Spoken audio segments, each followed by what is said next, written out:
ప్రమాదం తప్పింది. ట్యాంకర్ నుంచి bathroom cleaning acid liquid leak అయింది. వాహనదారులు భయభ్రాంతులకు గురయ్యారు. స్థానికులు సమాచారం అందించడంతో పోలీసులు అప్రమత్తమయ్యారు.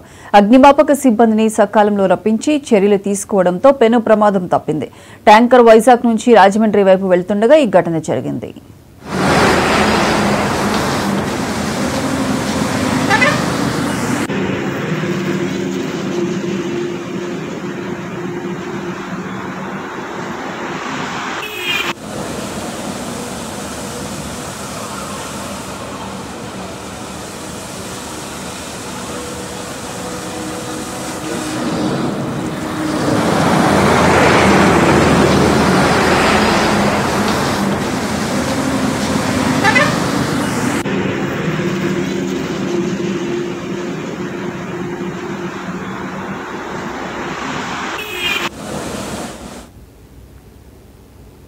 కడప జిల్లా జమ్మలమడుగులో దారుణం చోటు చేసుకుంది. స్థానిక మధును